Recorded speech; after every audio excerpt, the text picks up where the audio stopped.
safeties in the Super Bowl? What comes to mind for you? Pain, Jeremy. Pain. You can find the biggest game on YouTube or wherever you get your podcasts. Hey, this is Rich Eisen. Coming up on Monday, Thursday Night Football's Andrew Whitworth joins us to talk some ball. It's baseball trade deadline day, and the actor LaMonica Garrett joins us to talk Lioness. That's Monday's Rich Eisen Show on Disney+, the ESPN app, and ESPN Radio. ESPN Fantasy Football is now the official fantasy game of the NFL. The 2026 fantasy football season is going to be the best one yet, with new app enhancements, including NFL highlights in the fantasy app, so you can track your team live every week. Get expert insights from our fantasy analysts and try our new knockout leagues. WZZN, Union Grove, Huntsville, Alabama. 97.7 ESPN, The Zone.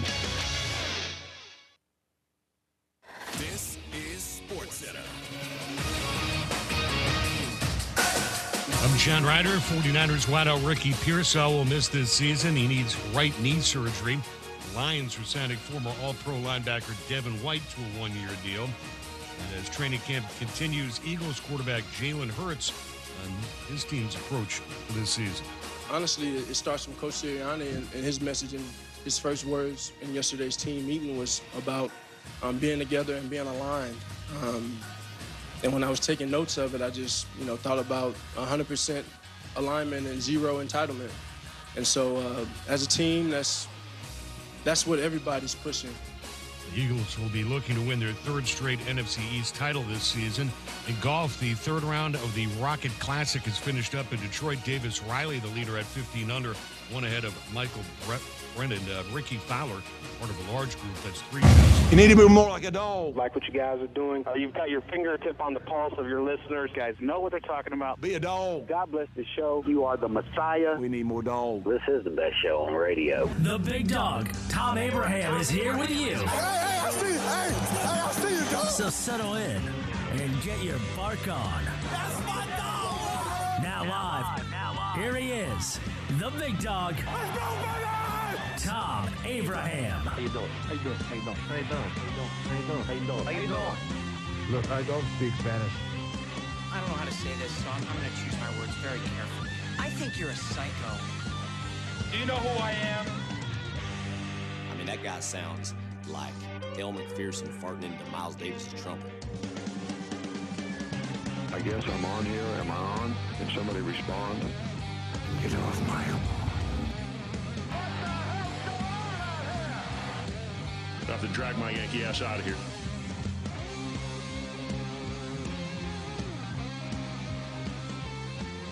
Hey, good morning, everyone, and welcome to Overreaction Monday in the Doghouse. There's not a ton to react to other than what we're reacting to today with the MLB trade deadline, because everything else that we're doing is looking forward, because college camps are now open all over the country.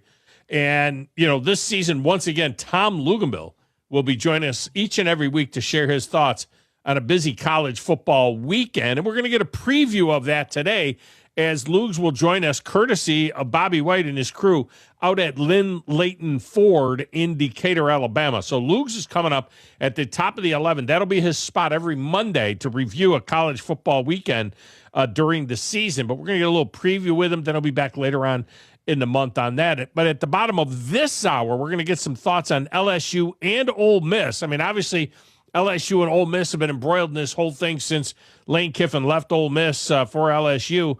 Who better to talk to than the former Rebel quarterback, John Fourcade, who covers the Bengal Tigers in New Orleans, but he also still covers Ole Miss for the Locked On Ole Miss podcast with Stephen Willis. So if we have time, we'll get a Saints question in with him as well. John started at quarterback for the Saints back in the 80s. Now, as for the trade deadline in baseball, it feels like the Dodgers are making a mockery of the sport, adding the best pitcher in the game in Tarek Skubal to an already loaded roster that has a 10-game lead in the NL West. Now, having said that, note that they do not have the best record in the National League. They may be blowing away their division. They were leading by 14 at the All-Star break in their division. But the Milwaukee Brewers have the best record in the National League. And remember, for the first 2 months of the season, The Atlanta Braves had the best record in the National League. The Dodgers have where they actually had the best record in their league. Now, in their league means in Major League Baseball. There's not even a 600 team in the American League. The American League feels like a bunch of teams that are just barely over 500 and a bunch of teams that, kind of suck. But this Skubal trade, it's just going to throw gas on the flames of the pending CBA, making it even harder to get a deal done to ensure that we even have a 2027 baseball season, or that at least starts on time. So your phone lines are open. Feel free to jump in and contribute. 256-576-4977. That'll get you in. That number is good wherever, however you consume the show. We got a text window for you open as well. We'll read and react to those on the air. 7329-TA-SHOW, 732-982-7469. And that'll work for you. Now, you can also find the show at WZZN TV. All right, so check that out as well. You can find it at the Facebook page, at the X page. Best way maybe for you to find it at my X feed, which is at Thom Abraham Show. So you can check it out there. Now, back in Mission Control, playing the play doesn't matter to Stacks of Wax, answering the phones, keeping us on the air. Side by each with the Bandy Man. Say hello to the grasshopper. I'm the producer of this show. If I didn't step up, you're nowhere. I put this thing together on a spit and polish. I don't know how to say this, so I'm going to choose my words very carefully. I think you're a psycho. I have a sentimental weakness for my children, and I spoil them, as you can see. Give me back my son! What is your name? Detective. It doesn't matter what your name is! I think this is one of the traits of a really good producer. Keep the talent happy. It really doesn't matter what you think. All right? It really doesn't matter what you say. I'm all jacked up on Mountain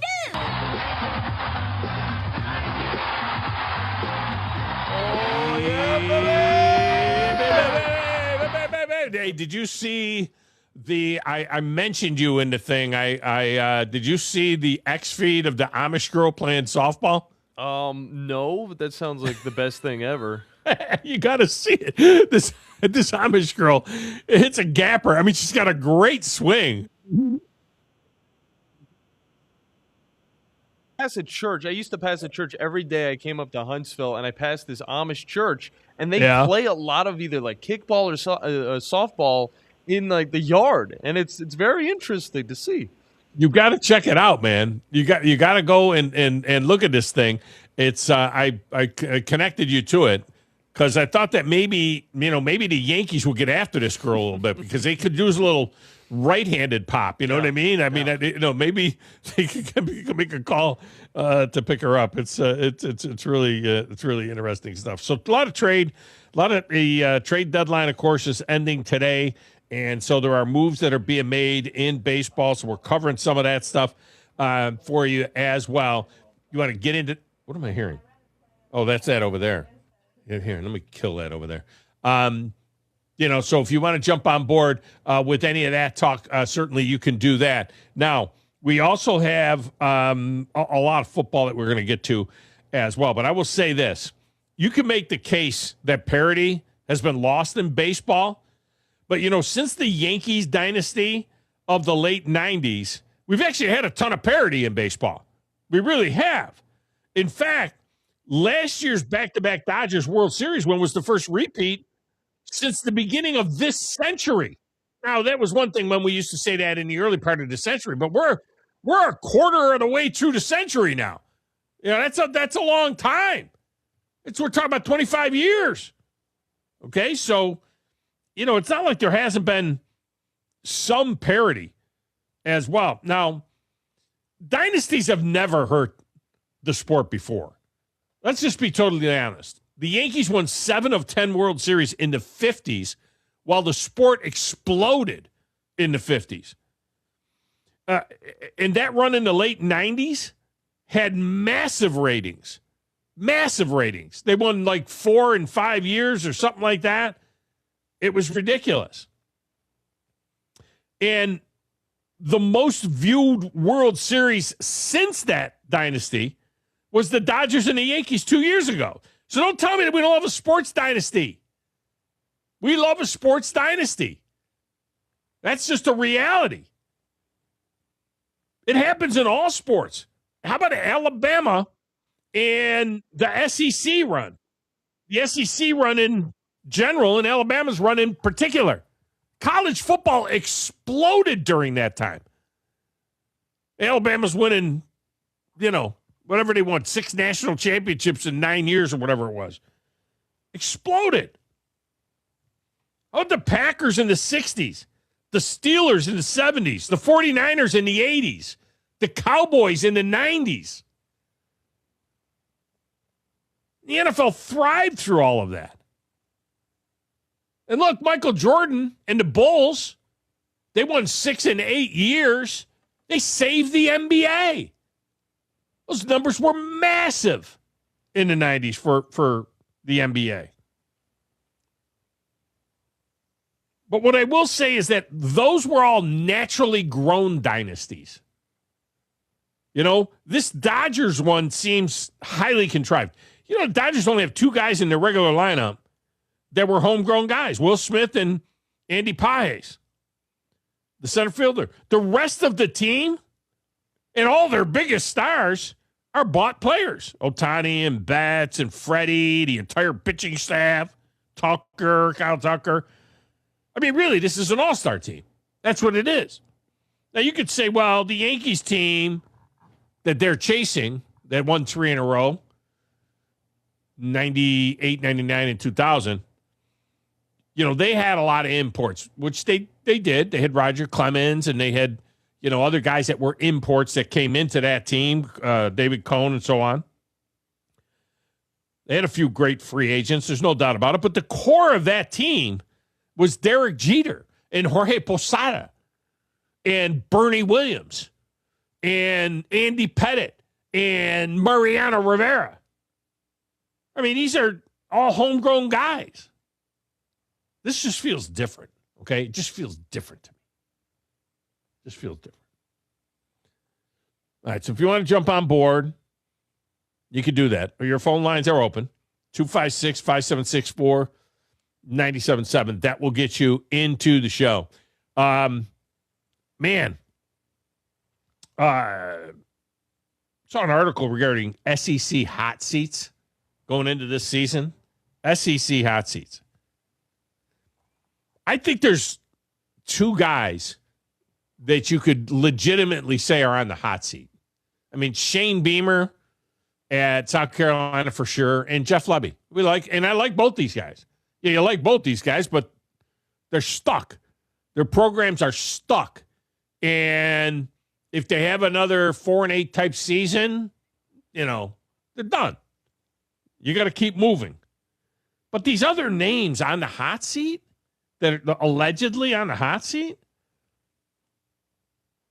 Josh Heupel? Really?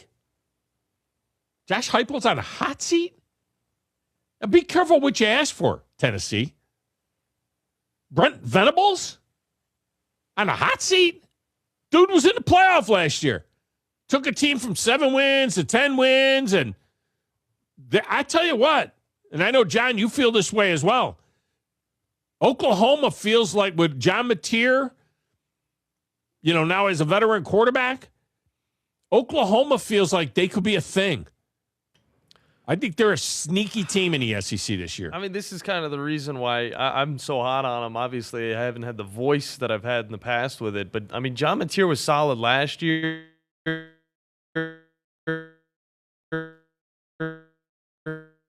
And that team, defense was able to stop any. And even after the injury, Oklahoma still looked good. Obviously, it wasn't great against Texas, but that was fresh. That was right after he got injured. Kind of had a week to get over it, and now kind of really throw with the pad on his hand. But yeah, I mean, for the most part, I'm really hot on this Oklahoma team. I think they could definitely be top 3. Well, it depends on that top 3. What in the SEC? The SEC, mean? Yeah. Oh yeah. That game at Michigan on September 12th is going to tell us a lot. That game at Michigan on September 12th is huge. And then they go to Georgia on September 26th. If they can go beat Michigan, they're 3-0 when they go to Georgia. Now, in fairness, I have them at 8-4 on the season. I have them losing the game at Georgia I have them losing the shootout to Texas because I'm very high on Texas. I have them losing the game against Texas A&M at home, which is winnable for them. That would be a good win, but I have them losing that game.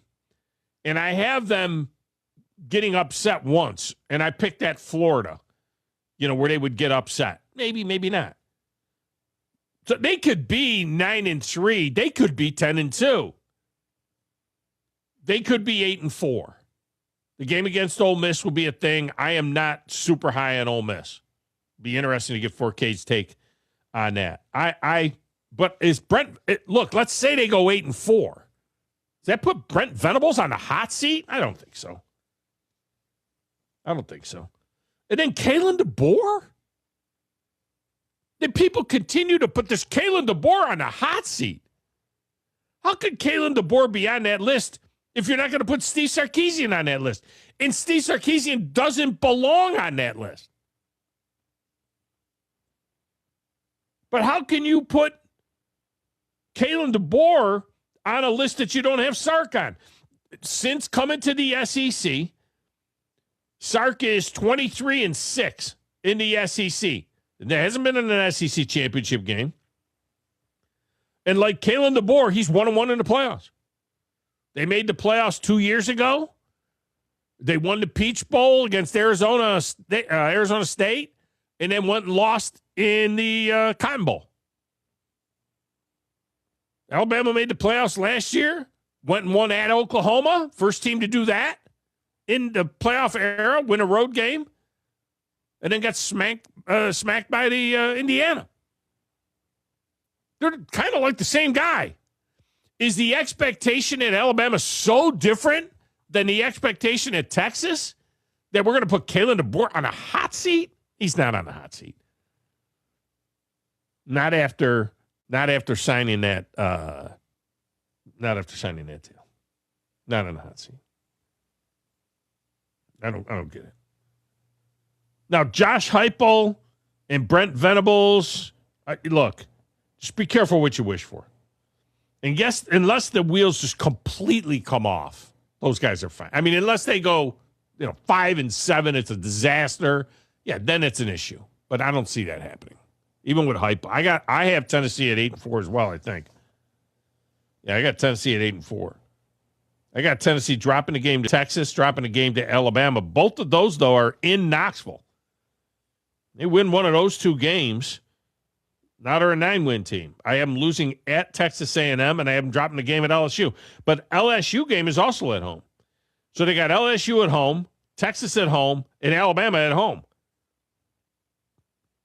What if they go 2-3, with 2-1 in those three games? What if they win 2 out of those 3? Now, all of a sudden, they're a playoff team. What if they lose all 3 of those games? Now they're 7-5. Or 8-4. Somewhere in there. Somebody called in the show and reminded us that Jorge Posada played at Calhoun. He did. He played at Calhoun. I forgot about that. It's a true story, John. Like before you were born. It's pretty cool. Jorge Posada was playing it. Yeah, he caught it at Calhoun. Forgot about that. All right. If you want to jump on board, you can jump on board. Trade deadline deals continue to go down. Some very interesting ones there. The Braves got a right-handed pitcher by the name of Tyler Mahle from San Francisco for Anthony Molina. So they don't really give up anything in this deal. This is a kid that's in his 10th big league season, and, it's kind of a nothing deal. That one there is probably kind of a nothing deal. They did get Lane Thomas from Kansas City Royals, which is a pretty good get. I like them getting Lane Thomas.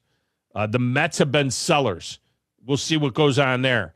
The Phillies have made a couple of nice moves. By the way, on the Lane Thomas deal, the Mets get Lane Thomas, and they give up Lucas Braun and Carter Holton. ESPN gives him a C- on this pick. But the Lane Thomas pickup isn't a bad pickup. That's not a bad pickup. The Yankees made an interesting move, if you will, if for nothing else. I mean, they get a breakout hitter. I mean, there's no doubt about it. They get a kid in Luis Garcia Jr. from the Washington Nationals that is hitting .283 with 23 home runs and 72 RBI. The only guy on the Yankees that has better numbers than that are, here's the problem with that is Ben Rice. Here's the problem with that whole thing. Ben Rice is a left-handed hitting first baseman. Luis Garcia Jr. is a left-handed hitting first baseman. Oh, by the way, they still have Paul Goldschmidt, who's a right-handed hitting first baseman who is hitting .325 against left-handed pitching. So they already have this platoon in there, and they bring in a dude. Now, before this year, Garcia played second base, but he was not a good second baseman. It's a curious deal. They needed a bat. They definitely needed some pop. We don't even know if Aaron Judge is coming back this season. But Giancarlo Stanton's getting close to coming back. So he comes back. He's a straight DH. So who's DHing? And what are you going to do? You can't have Ben Rice platooning. He's the best player on the team right now. Can't have him platooning at first. So now you bring in Garcia. Garcia's got to play somewhere. Will he play some second base? It's just it's a little bit of an odd pickup.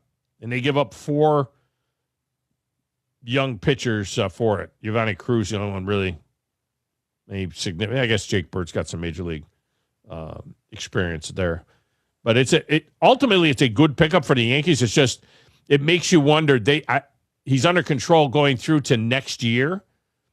So it makes you wonder whether or not he is, whether or not they think that Jazz Chisholm is gone at the end of the year.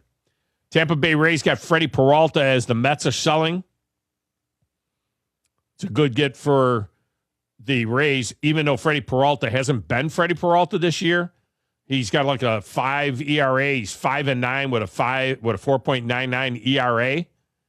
But last season, Freddie Peralta, won 17 games for the Brewers and had a 2.7 ERA. So he goes over to the Mets, and he's been terrible this year, not very good this year. And so maybe goes to the Rays, and that helps him out over there. So we'll have to wait and see. All right, got to get a break. When we come back, John Fourcade will be joining us next. We'll talk some LSU with him. We will talk some Ole Miss with him. Might even get a question in about the Saints. He's joining us from Vegas. I think he's on a golf course. I'm not 100% sure. Fourcade is up next right here on the Thom Abraham Show.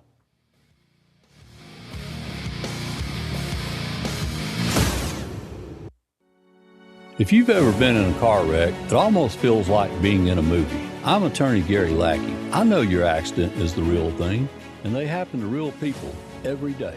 The Lackey Law Firm. I'm attorney Justin Lackey. There's a lot of talk right now about bigger, but when you've had a wreck and need a lawyer, is bigger better? The Lackey Law Firm. The Lackey Law Family. I'm attorney Jennifer Lackey.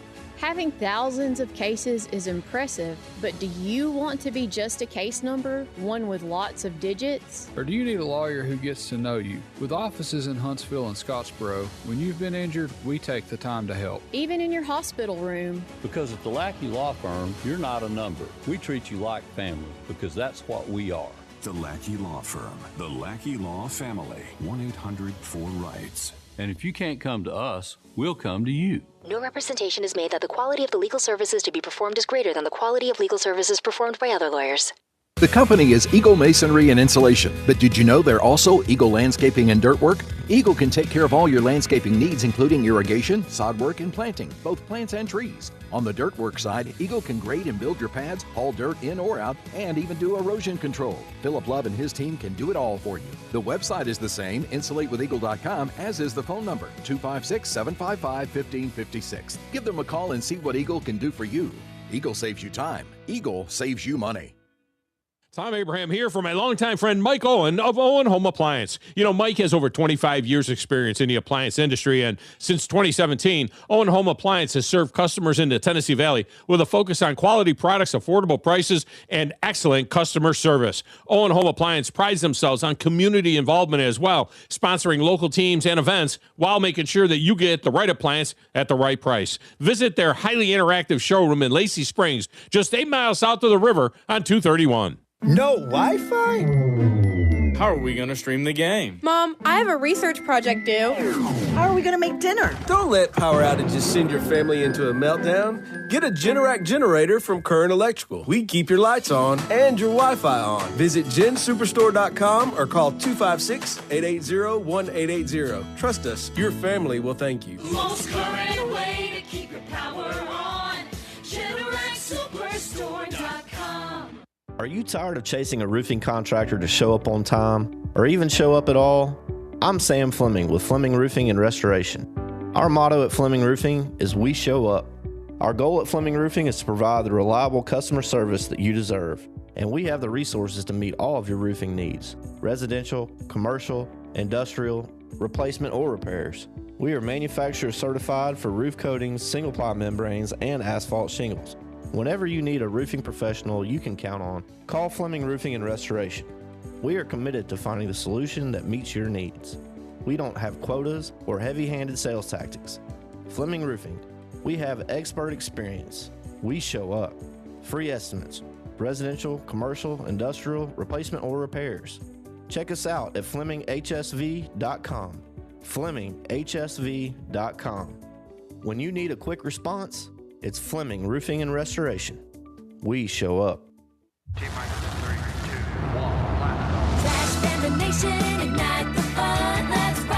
Your Rocket City Trash Pandas are back home August 4th through the 9th. Promotions include a post-game drone show on the 6th. Fireworks close out the evening on the 7th and 8th, plus an appearance by Chase from Paw Patrol on the 9th. Get your tickets and learn more about our weekly promos by visiting tptix.com. That's tptix.com. Let's rock it.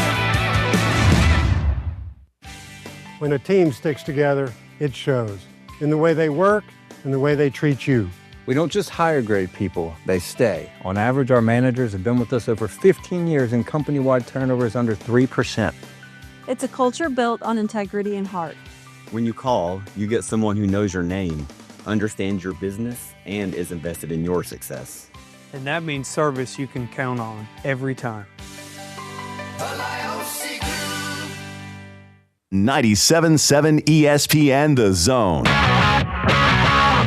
This segment of the show is brought to you by the Docs at TOC. You know, I'm always talking about these people that I've known and trusted in the Tennessee Valley for over 20 years. Well, my buddy Tom Perkins and the Docs at TOC certainly fit that description. And when my own family has needed an orthopedic specialist, TOC was the only call to make. There is a reason why almost all the schools in the region use TOC, because they are trusted and they provide the kind of care people need. TOC is the orthopedic center. It's right there in the name, and they're right there when you need them.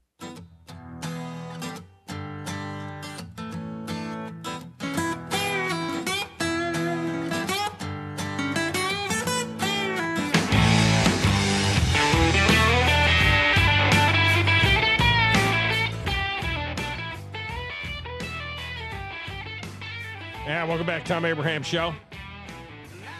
John Fourcade is going to have his 112th surgery, I think, coming up sometime this fall. So he's playing golf twice a day, every day until then. I think he's in Vegas. I think he's joining us from a golf course in Vegas right now, to be honest with you. And but he is on the Neighbors Wealth Management hotline. John, welcome in. How are you? And am I lying about these surgeries? Yes, you're not lying about the surgeries. I will have number 40th on August 28th, a left rotator cuff. I have to have it done. I spent a time, I was in the hospital for 5 days 2 weeks ago, found out I had a urinary tract infection, and they took all types of tests. Went through the whole body and found out I had 4 tears in my left shoulder. So I might as well get that done. Yeah, and I heard your mama comment, just got I guess Southern Utah, Vegas, playing some golf. And him at the golf course today. And until I can have my surgery, I'm going to play as much golf. Yeah. So you went in for a urinary tract infection, and they said they got to fix your shoulder. That's a little bit weird.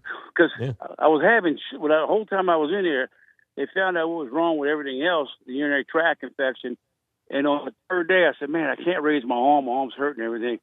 So they went and took an MRI and found out that I had 4 tears. So they said, go see your doctor, and see what he'll tell you. Yeah. And he said, we'll do it August 28th.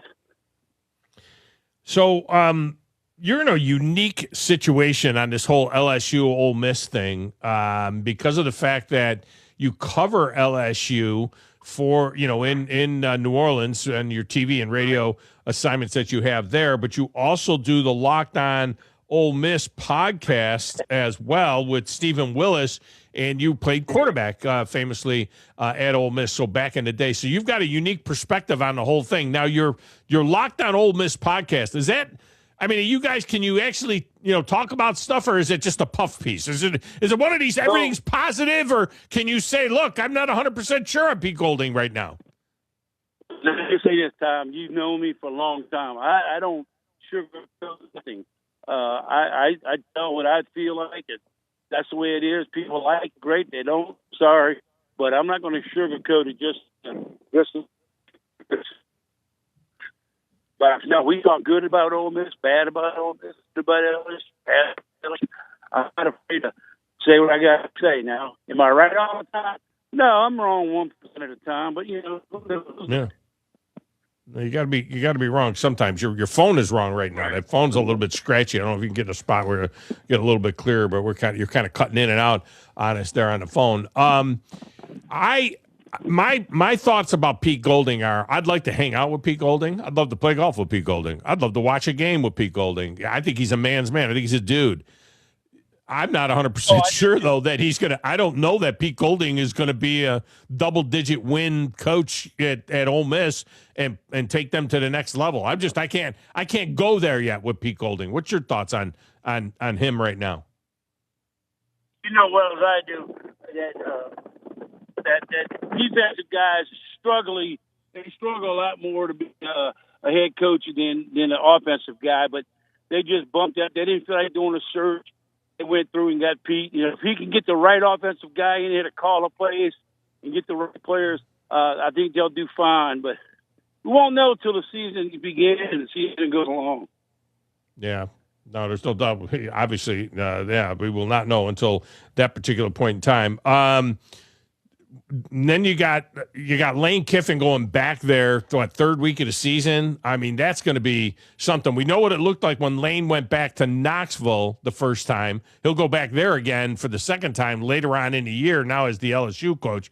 But he was getting hit with golf balls. He was getting hit with mustard bottles and everything else. What's it going to be like in Oxford when Lane Kiffin shows up there? He's a guy that spent 6 years there and won a lot of football games for those people. I don't know what they expected him to do with this crazy cockamamie system they've got now, to where they open up the being able to talk to coaches during the season. He wanted to stay and finish the job, but how is it going to be in Oxford when he goes in there on September 12th, something like that? Right. Let me just say this: I know I still opponents. Field and then have to go to touch stadium. They were throwing empty bottles of Daniels at me. That was the only problem. They should have had them full, but they were empty. It's going to come in a Oxford. Hang on a second. Pot him down, John. John, try and reconnect with him. Let's see if we can't get a better cell signal with him, and see if we can't get a little better connection with John Fourcade. I think Vegas would have good. We'll see if we can't get a little bit better, cleaner signal with John Fourcade. I think what he was saying there basically was when he went to Knoxville and they were throwing the mustard bottles, they were empty mustard bottles. So, hey, they were empty. Come on. What's the big deal? They weren't like they were full mustard bottles. They were empty mustard bottles. They were used. They were throwing them at him there. Golf balls. I mean, they weren't like 90 compression golf balls they were throwing. They were 30 compression golf balls. They were soft golf balls. They were empty bottles and soft golf balls. I mean, God, how bad could that be? Let's see if it's any better with John. John, hopefully we got a little better connection with you. I'm in the middle of the fairway. I found my ball in the rough, so I just threw it out in the fairway. Oh, okay. That's a lot better. Yeah, well, you were definitely in the rough. Now we can hear you a lot better. So, how will it be for Kiffin when he shows up in Oxford? Well, they've already talked about security and this, that, and the other. Trying to have the easiest way to get him to and from the stadium and don't do anything stupid. And that's all going to be dependent on him. Because he get out there, and agitate the fans and the people. Just go do your job. You don't need to socialize and make it worse than it is. Show up, do what you got to do as a coach. Get back there. But the fans can't get to him. We know that much. It's just going to be a lot of booing and whatever else. I'm sure there'll be some things wrong. And what can you do? That's how the people are. But, hey, he's going to show up. He's going to be a man about it. I think Ole Miss just needs to realize they're not playing Lane Kiffin. They're playing LSU's football squad. Yeah.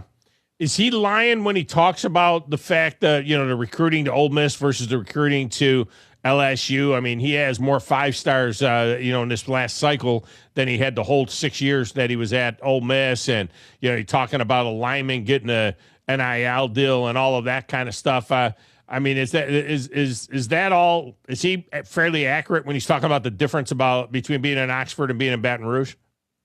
Well, when you look at they're paying $40 million for LSU's players and $15 to $18 million for Ole Miss's players.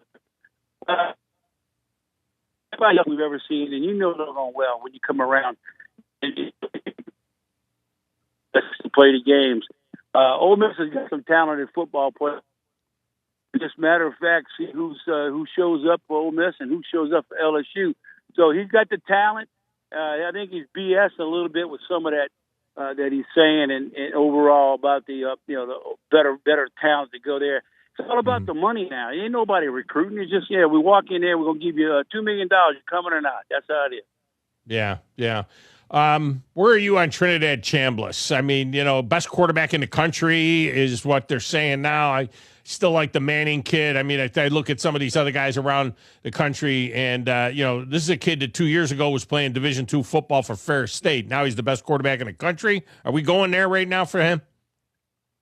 Nope, I don't think that. He's in the definitely maybe top 5 or 6 in the country, but I don't think he's the best. He's still got a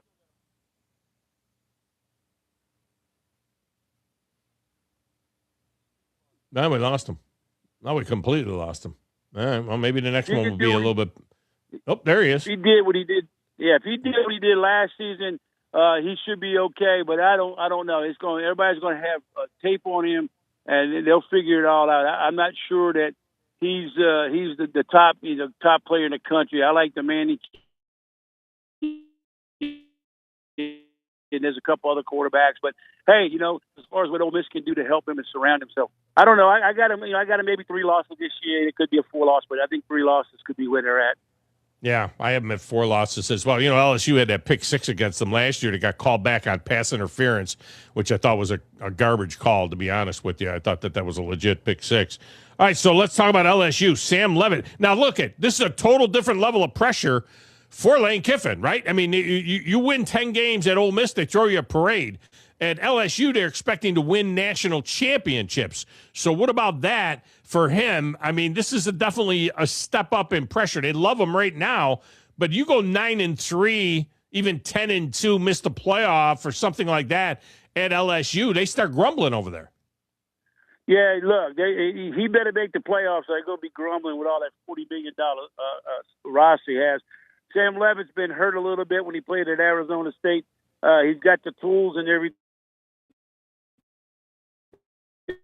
But LSU's team, nobody knows what they got offensively. Nobody knows what they got defensively. They've lost a lot of players. Now, they do have some stuff, but you got a new coaching staff, a bunch of new players. That's going to be a factor there. I mean, it's not like the old days where you play 3 or 4 games in the outside of the SEC before you play the big games. And now you got to play that extra 9th game. So you got to go week in and week out and see what happens. And he can't start off rough, but he's got a good schedule. I got him losing maybe 3 games. Because Lane Kiffin can cost you a game, and he's one that'll do something stupid to cost you a football game. So that 5th loss is in play, but at 3.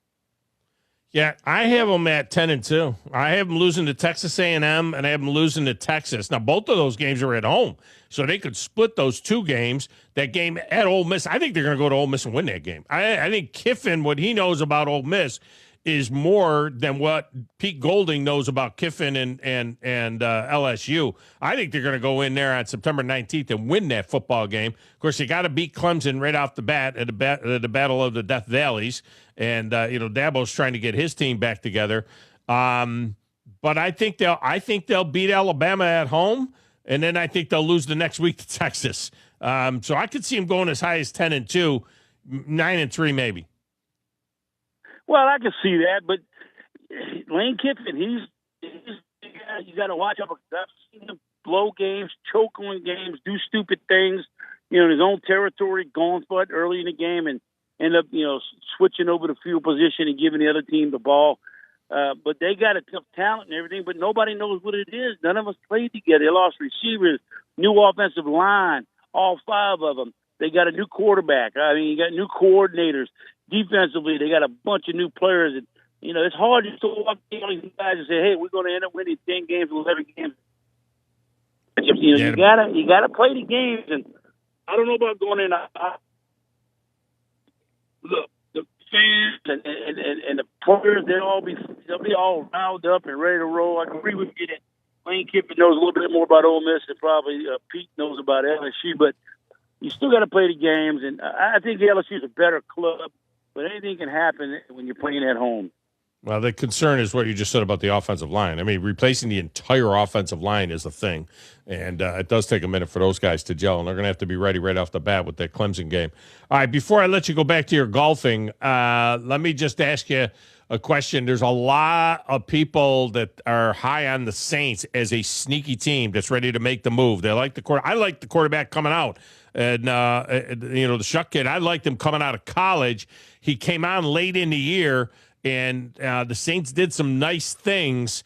This is still a wide-open division. I really like the Atlanta Falcons in that division with Kevin Stefanski going there, assuming that he's got a healthy quarterback. But what about the Saints right now? Is there some optimism there in New Orleans that the Saints may be turning a corner? Well, I think there are. And I think the fact that they got a good quarterback, but they still got to put the pieces around him. They can be a 7-win team and maybe squeak out a 9-win. The division is really weak. Tampa Bay is probably a team that you got to watch out for to go after. Atlanta's pretty much going to be the dogfight with the Saints, and Carolina bring up the rear. I just don't know much about the Saints from on a field standpoint this year. They do have a lot of new players coming on board. They got a bunch of injuries in training camp already, and it's just a matter of time of. I always tell my co-hosts, man, let's just wait to the first 4 games of the season to determine what we think the Saints or anybody can do, because preseasons don't make a damn. And then you get to the regular season, you got to do pretty doggone well in the first 4 games to determine how you're going to be down the road. They got some players, but we don't know yet. I'm not really sold on Moore yet. He had a decent season last year. Let's see. Sophomore slumps they talk about. Let's see what happens in the second season with both the quarterback and the head coach. Yeah, well, John, that's what they pay us for, to speculate. It's talking season. They want us to speculate on it. They want, what could happen. And so, and there's always some teams in the NFL, there's always some teams that didn't make the playoff that makes the playoff, and then all of a sudden it'll be December, and we're allowed to be talking about a Saints team, it's got a 2-game lead in the division. It could happen. We'll have to wait. That's why you play the first month, and then you start jockeying for position. All right. Enjoy Las Vegas, will you? All right, buddy. Thanks, Tom. All right, man. Talk to you. Appreciate you. It's a good job by you. All right, John Fourcade with his phone breaking up. They didn't usually have that problem. You would think Vegas, you'd be better than that. I think you could do a little bit better than that in Vegas. All right, phone lines go open for the final segment of this hour, 256-576-4977. We'll get you in. You want to react to any of that, certainly can do it. The text window is open as well, 732-982-7469. We'll come back with more right after this on the Thom Abraham Show.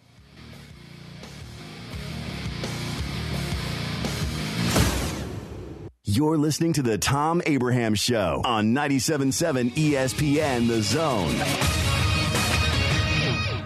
This is Brent Musburger's VSiN Action Update on 97.7 ESPN The Zone. Drivers who switch to Progressive have an annual savings of nearly $750. Progressive.com.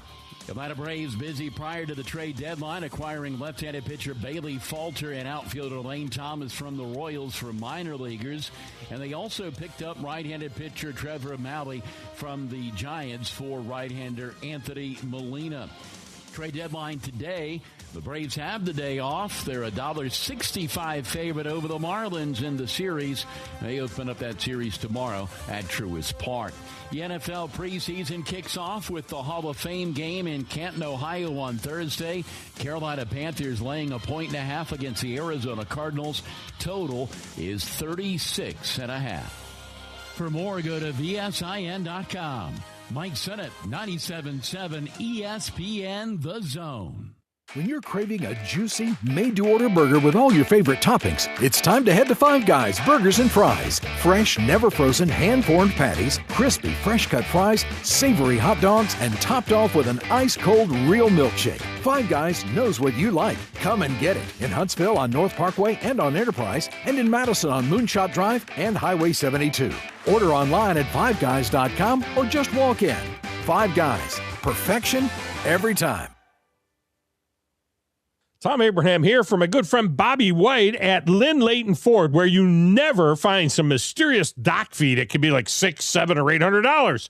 A dock fee is an add-on that some dealers will charge just to do the paperwork on your deal. Now, Wes and I just bought F-150s at Lynn Leighton, and we're amazed at the ease of getting the deal done. Transparency is important in buying these days, and that's what you get at Lynn Leighton Ford in Decatur. Lynn Leighton offers an extensive new and pre-owned inventory, as well as lease specials, finance options, and expert auto service.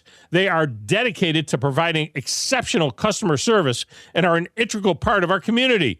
Believe me, it is worth the short ride over to Decatur to see what Lynn Leighton Ford has to offer, just a mile west of the Beltline on 6th. At Lynn Leighton, there are no mystery fees, just great prices. It's the Lynn Leighton way. We made the move, and so should you, to Lynn Leighton Ford. I'm attorney Gary Lackey. I know your accident is the real thing, and they happen to real people. I'm attorney Justin Lackey. There's a lot of talk right now about bigger, but when you've had a wreck, is bigger better? I'm attorney Jennifer Lackey. Do you want to be just a case number? With offices in Huntsville and Scottsboro, we take the time to help. The Lackey Law Firm. The Lackey Law Family. 1-800-4-RIGHTS. No representation is made that the quality of the legal services to be performed is greater than the quality of legal services performed by other lawyers.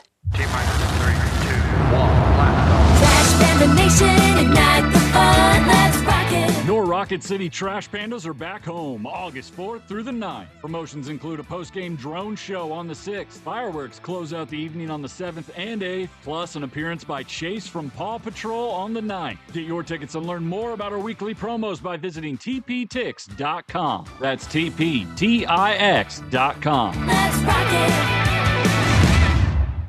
When you call most roofing companies, all you'll hear is, you need a new roof. Not when you call Fleming. At Fleming Roofing and Restoration, we're focused on your needs, whether it's an easy repair or a full roof replacement. Folks around here have trusted Fleming since 1965 for all their residential and commercial roofing needs. And as the area's storm damage experts, Fleming knows all the ins and outs of the insurance claims process. Log on FlemingHSV.com to schedule your free estimate today. Fleming Roofing and Restoration. We show up. Your Fox 54 weather. I'm Chief Meteorologist Jordan Dressman. It's actually going to be a really nice night across the Tennessee Valley. Temperatures dropping into the mid-60s. I've got a low temperature right around 67 degrees. A partly sunny sky for your Tuesday. A couple of passing showers are going to be possible, but it looks like most of us are going to end up staying dry. Highs only climbing into the mid and upper 80s. Your Fox 54 weather. Only on 97.7 ESPN The Zone.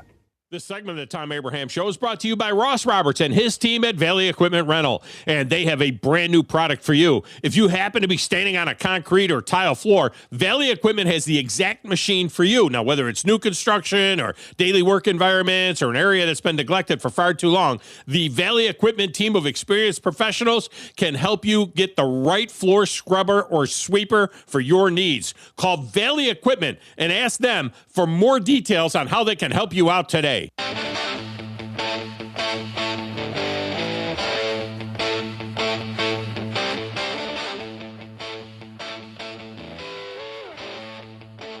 Yeah, welcome back, Tom Abraham Show. Phone lines are open. You want to jump on board?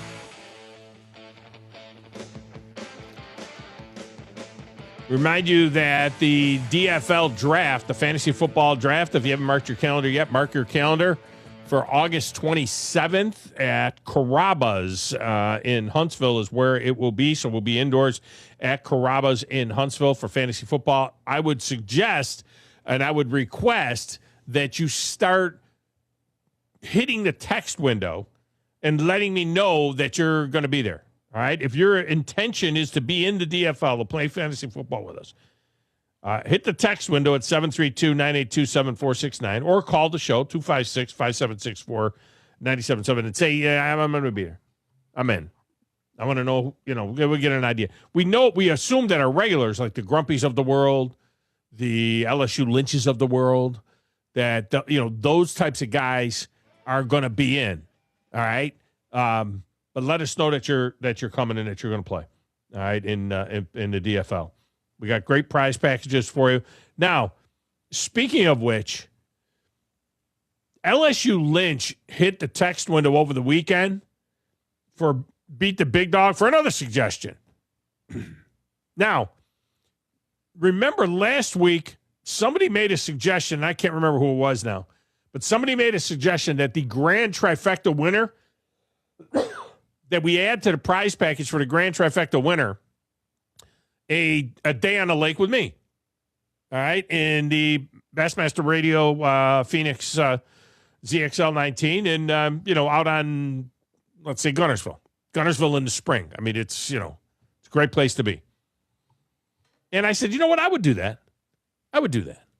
So we want to add that to the list. If you're a fisherman, if you want to go fishing, if you want to add that to the list of prizes, you're going to get a great prize from Mike Owen and Owen Home Appliance.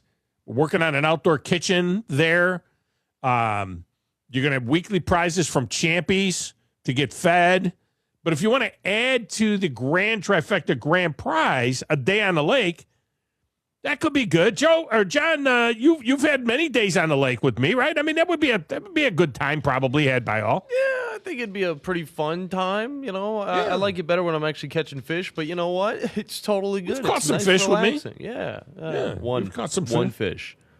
I've caught one fish. What? Yeah. Get out of here! I got a picture of you with a nice largemouth on a shaky head. That was it. That was the one. Get out of here. The only other one that I caught was in the eye when I was a child, and I was like, man, I don't want to do this anymore. This is you haven't done enough. Oh, come on. It's a fish. In Fish, Maine. You haven't done enough fishing. That's all. I tried around the ponds here in Huntsville and wasn't able to catch anything. You did do anything. that, but I need you to head out with me. By the way, speaking of fishing, how about Hayden Marbutt? Who knows Hayden Marbutt that's listening to the show right now?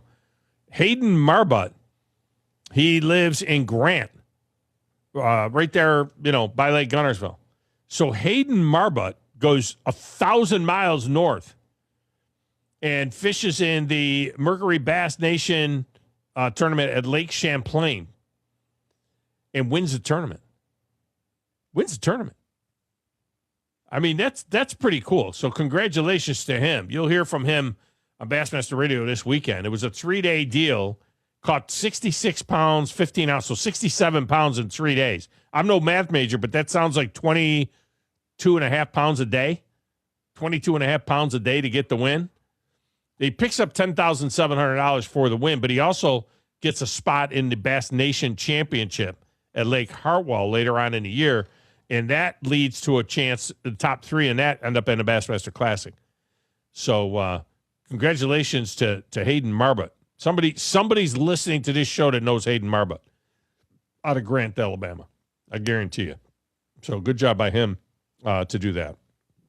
So we'll add the day analytics. So then LSU Lynch says, in Beat the Big Dog, if they beat me, not only do you get a Beat the Big Dog t-shirt, and not only do you get tickets to the Music City Bowl, he thinks they should get a round of golf with me, which I assume will be a course of my choice. You know, could be Cherokee Ridge, could be Bear Trace. How many times did I get beat last year, John? 5 or 6 times? I got to go play 5 or 6 rounds of golf? And then you get beat again. Beat on the golf course as well? Man, I don't know about that one. That's more golf for you, at least. Gives you a reason as well. Yeah. But I don't, man, I haven't played 6 or 7 rounds of golf in 5 years.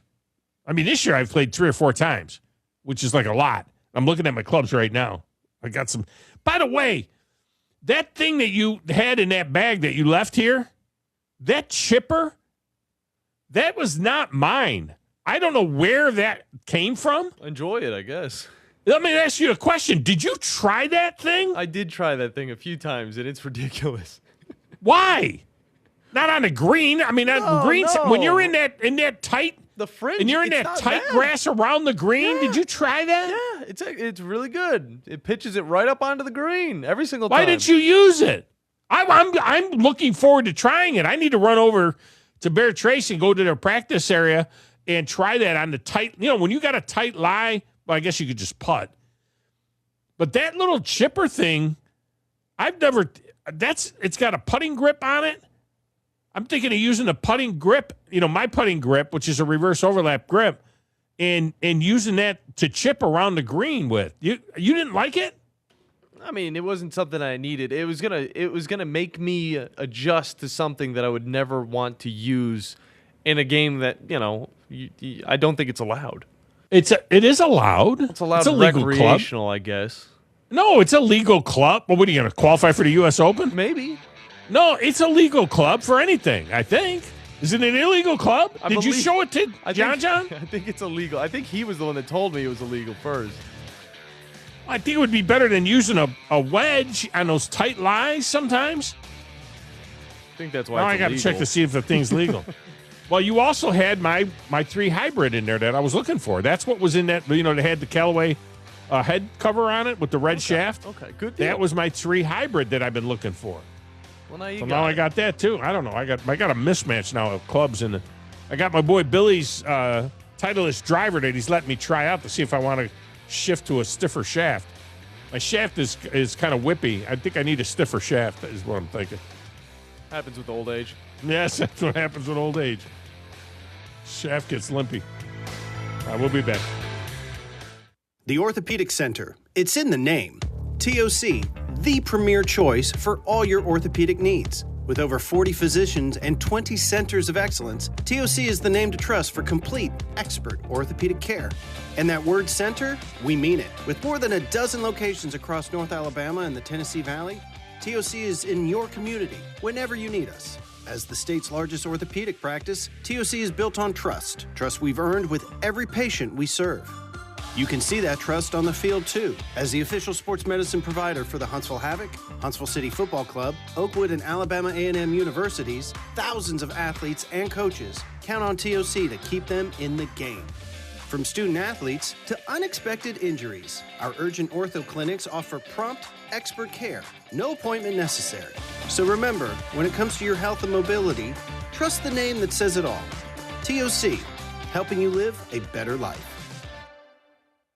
If you're ready to lower your utility bills, it's time to call Eagle Insulation. Eagle can handle it all. Attic re-insulation, insulation removal, wall insulation, and new construction insulation, commercial and residential. Our primary goal is to save you money, and lots of it. Typical clients realize their return on investment within 3 to 6 months. That means the re-insulation actually pays for itself and then some. See if we can help you. Contact Eagle Insulation today, 256-755-1556, or log on insulatewitheagle.com. Since 1983, Berkshire Hathaway Rise Real Estate's Ann Adams has been your local go-to real estate expert in the area. As a buyer, you can trust Ann's in-depth knowledge of the local housing market to narrow available properties down to those you'll be interested in, saving you time when shopping for a new home. When you're ready to sell, Ann's expert negotiation skills will ensure you get a fair price and hassle-free experience. Call Ann Adams today at 256-337-2625 or email annadamsrise@gmail.com. Thom Abraham here for my good friend Bobby White at Lynn Leighton Ford, where you never find some mysterious dock fee that could be like $600, $700, or $800. A dock fee is an add-on that some dealers will charge just to do the paperwork on your deal. Now, Wes and I just bought F-150s at Lynn Leighton, and we're amazed at the ease of getting the deal done. Transparency is important in buying these days, and that's what you get at Lynn Leighton Ford in Decatur. Lynn Leighton offers an extensive new and pre-owned inventory, as well as lease specials, finance options, and expert auto service. They are dedicated to providing exceptional customer service and are an integral part of our community. Believe me, it is worth the short ride over to Decatur to see what Lynn Leighton Ford has to offer, just a mile west of the Beltline on 6th. At Lynn Leighton, there are no mystery fees, just great prices. It's the Lynn Leighton way. We made the move, and so should you, to Lynn Leighton Ford. WZZN, Union Grove, Huntsville, Alabama. 97.7 ESPN, The Zone. This is SportsCenter. I'm John Ryder. 49ers wideout Ricky Pearsall will miss this season. He needs right knee surgery. Lions are signing former All-Pro linebacker Devin White to a one-year deal. And as training camp continues, Eagles quarterback Jalen Hurts on his team's approach for this season. Honestly, it starts from Coach Sirianni and his message and his first words in yesterday's team meeting was about being together and being aligned. And when I was taking notes of it, I just, thought about 100% alignment and zero entitlement. And so as a team, that's what everybody's pushing. The Eagles will be looking to win their third straight NFC East title this season. In golf, the third round of the Rocket Classic is finished up in Detroit. Davis Riley, the leader at 15 under, one ahead of Michael Brennan. Ricky Fowler, part of a large group, that's 3 shots. Thom Abraham here for my friends at All About Water LLC. Look, those spring and summer rains are going to hit at some point, and when they do, you need Ryan at All About Water to help you deal with keeping it away from your foundation or doing damage on your property. Now, his background is in fluid dynamics, and that assures you that they can handle any job, including building and maintaining a pond or any other sort of water feature. Learn more at allaboutwaterllc.com. That's allaboutwaterllc.com. You need to be more like a dog. Like what you guys are doing. You've got your fingertip on the pulse of your listeners. You guys know what they're talking about. Be a dog. God bless the show. You are the Messiah. We need more dogs. This is the best show on radio. The big dog, Thom Abraham, is here with you. Hey, I see you, dog. So settle in and get your bark on. That's my dog. Now live, here he is, the big dog, Thom Abraham. How you doing? How you doing? How you doing? How you doing? How you doing? How you doing? How you doing? Look, I don't speak Spanish. I don't know how to say this, so I'm going to choose my words very carefully. I think you're a psycho. Do you know who I am?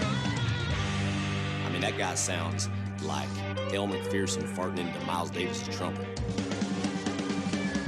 I guess I'm on here. Am I on? Can somebody respond? Get off my lawn. I have to drag my Yankee ass out of here.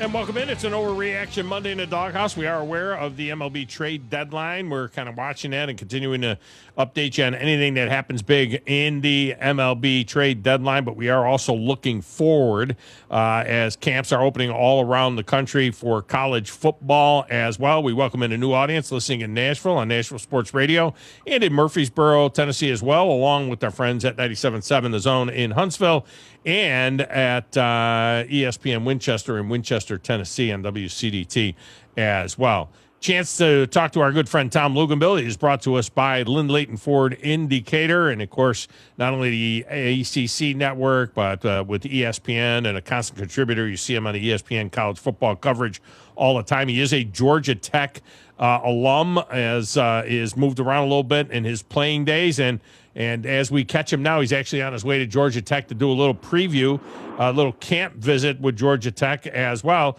And he joins us now on the Neighbors Wealth Management Hotline. Lugs, welcome back. How are you?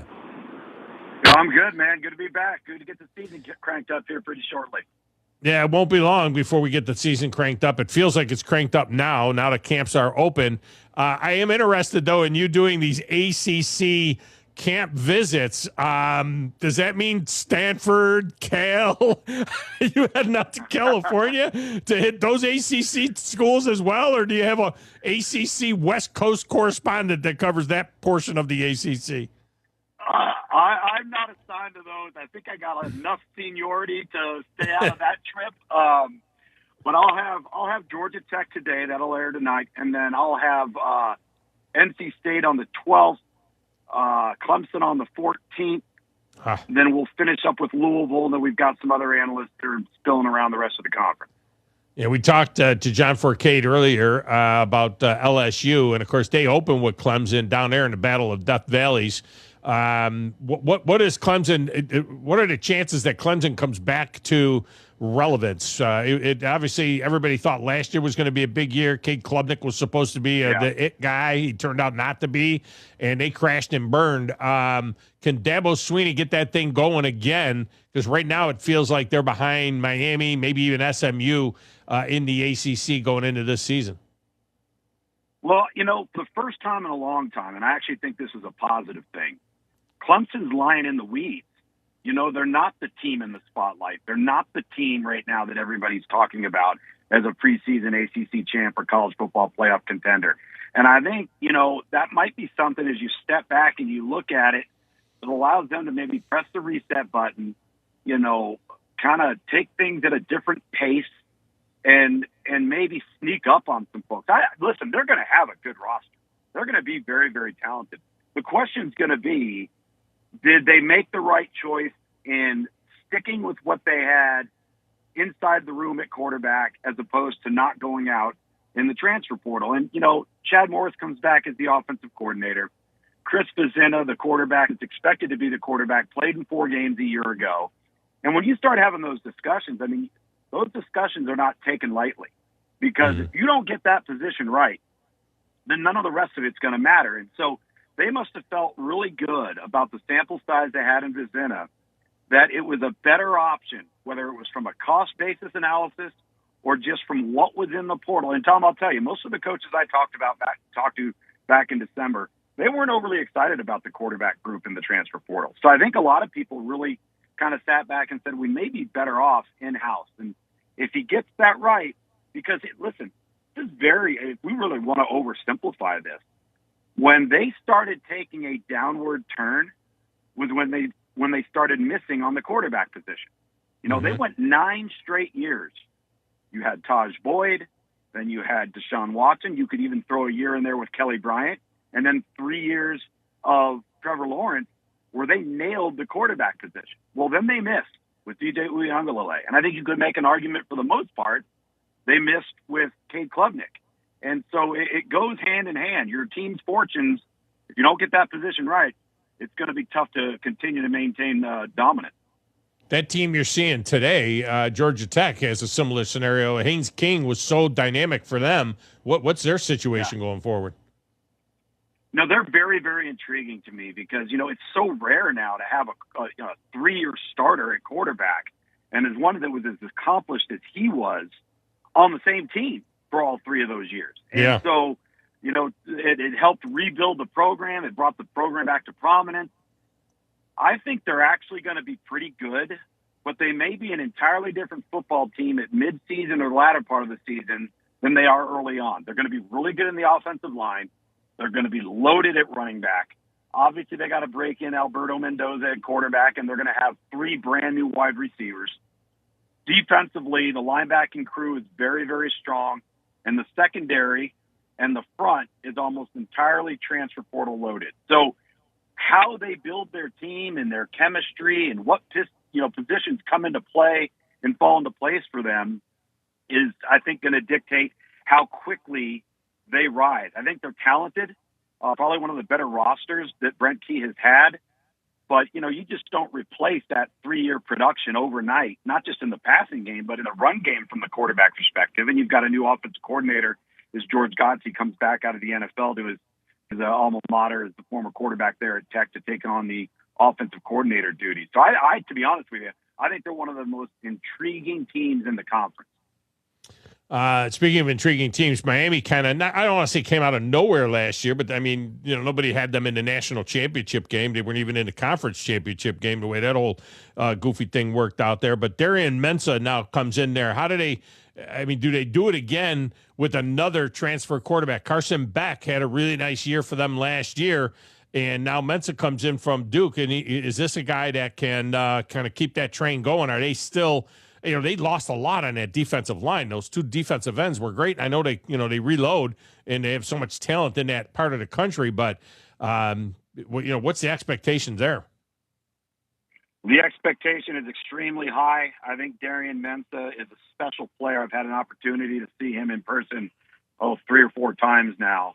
It was a huge, huge pickup late on the very last night of the transfer portal. I think you used a term that's very accurate. They're to the point now with their roster where they're reloading, all right? And what I think Miami's done a really good job of, which is not an easy thing to do in today's climate, is that the guys that they have evaluated and recruited, signed out of the high school level, that they've been able to integrate early and rely on and build upon, guys that were not incoming transfer portal guys. They've done such a good job of developing and retaining their high school players and then supplementing those guys with older, more experienced incoming portal players. And, now you sign guys at the high school level, 18 months from the time you sign them, there's a 55, 60% chance those players aren't even going to be on your team. Right. But they've been able to maintain and retain those types of players. My biggest concern with Miami, Tom, and, because they have built themselves back into national prominence from an expectation level, particularly off of last year, is how do you avoid, if you're Mario Cristobal, your football team, your locker room, and everybody getting caught up in all of the accolades and the pats on the back and the attaboys? Because that will change a team more so than anything else. If that team stays hungry, still has that chip, and the guys that they have brought in from the portal understand and realize they're there to continue it because they had nothing to do with it a year ago. If they can do that, from a psychological standpoint, I think they're going to be really, really good. Yeah, all you needed evidence of how tough that can be is, remember, Alabama comes off the 2009 championship, their first one there, and those guys go 9-3 the following year, and it's like, and that was with Nick Saban, and he finally was able to use that to motivate other teams to stay, eye of the tiger, if you will, throughout the following seasons after you have a successful year. Thom Luginbill with us here. Now, you mentioned the transfer portal. I am not smart enough to understand everything that is going on. This is maddening to me. Maybe you can help us with it a little bit. You're closer to it, than I am. But is there a transfer portal opening up like today, tomorrow, the next day? I mean, is this ruling that is, out there saying that these guys who are fifth-year guys off of that decision that they made that you get 5 years to play 5 years, all of a sudden there's going to be this floodgate open up of players that had exhausted their 4-year eligibility that now, according to a judge's ruling, they get a 5th year too. And so we got to go out and reach out and grab all these guys. Yeah. I mean, is there a reality of that? Is there a probability of that? I think so. And of course, as always, everybody's going to lawyer up and they're going to lobby and they're going to take it to court and they're going to say, hey, we should be grandfathered into this. We were playing, and if I still have eligibility left, even if I declared for the NFL draft, all right, even if I, got drafted and get cut, then what happens? Again, the devil's always in the details. It gets muddy and messy when the courts and the attorneys get involved. But, this is what happens when you really have no vision, no blueprint, no guardrails, enforcement, policing of any of what we're talking about. We're trying to get to a point where we say, okay, there's going to be an age limit. There's going to be a 5-year 5 to play 5 rule. You're going to get 1 year to transfer unlimited for free, and then every time you transfer thereafter, you either got to sit out or transfer down a division. Okay, well, I think that's all a great start. I agree with all of that. But how do you deal with all the mess that's in between that we've created right now? And again, nobody has a true answer for that. Well, that's the thing is that as soon as they said 5 and 5, I knew that was going to be the next episode. Wait a minute, I did 4 and 4. How come I can't get my 5 now? And so that was going to happen. And then in the midst of all of this going on and this Save College Sports Act, and now the Big Ten and the SEC is kind of throwing their weight behind it, so it's got a chance to get through and give some teeth. All of a sudden, you also had the situation where Tennessee, the leading tackler in the SEC, Arian Carter, he gets suspended for 2 games. He gets a plane ticket from an agent to go to a NFL workout deal. He gets hurt there, decides to go back to Tennessee, pays the agent for the $427 ticket, and then gets suspended 2 games, including the Georgia Tech game, the second game of the season. How in the heck does that happen in this day and age that we're holding a kid's feet to the fire for a $427 plane ticket that he paid for? I mean, what the heck's going on? Well, if that story in and of itself isn't a true reflection of how feckless and weak the NCAA is right now, then I can't think of another story that would reflect that better. Because this is them hanging on, grasping the straws, knowing they have no bite, knowing they have no teeth, and they have no respect from the members of their community. And that's another reason why you have all of this wild, wild west stuff going on in every facet of college athletics right now, because there's no repercussions and nobody's worried about, take a look at the Ole Miss Clemson situation with the tampering and the portal and all of that stuff with the kid that had transferred to Clemson from Cal. He's actually in class. That whole thing happened. It's very public. It's very documented. What has happened to Ole Miss? Nothing. Yeah. We're nothing. Send this kid for 2 weeks.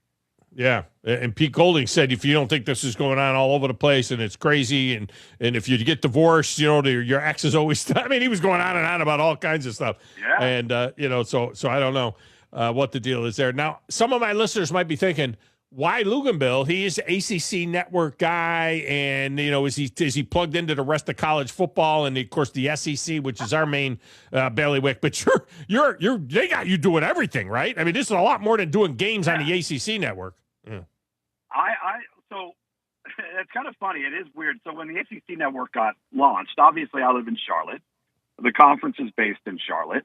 I played at Georgia Tech. Our company at the time, I was working on ABC as a field analyst at the time, obviously doing a lot of college football studio shows, Sports Center hits, whatever it may be, that covered college football in its entirety. None of that has changed for me. So I've been doing studio TV and studio work on the road for the ACC network since its inception, but it's never taken me out of any of my roles on ESPN or ABC or what have you. So I did the ACC Prime game 2 years ago, where we did do exclusive ACC games, but then last year I was on Thursday night ESPN. This year I'm going to be on ESPN2 at either noon or 3:30, which is going to cover the whole country. So while I do a lot for the ACC network, I actually do far more in every other facet of college football in my other duties. Sidelines or booth this year for the ACC network? Booth. Not for the ACC network. I'll be on ESPN2. Oh, ESPN2. Okay, so those could be whatever games. Those could be whatever. I haven't been on ACC network for games in 2 years. Right. So, but I'm saying the ESPN Thursday night. Yeah. The ESPN2 games that you're doing won't necessarily be just ACC games, is what you're saying. I thought that was what. Yeah, it could be Big 12, ACC. It could be the American. It could be the SEC. It could be the only thing it really can't be because of the contracts are the Big Ten. Right. So the Big Ten, I chuckled a little bit because the Big Ten, when Tony Petitti addressed the media at his media days, they had their 3 championship trophies out there. They had them lined up 1, 2, 3. They've won 3 straight national championships, and they had them displayed there right in front of them. Now they were going to do that at SEC media days, but they couldn't find enough tables to hold all the damn trophies. Okay, so we don't want to hear about your 3 championships.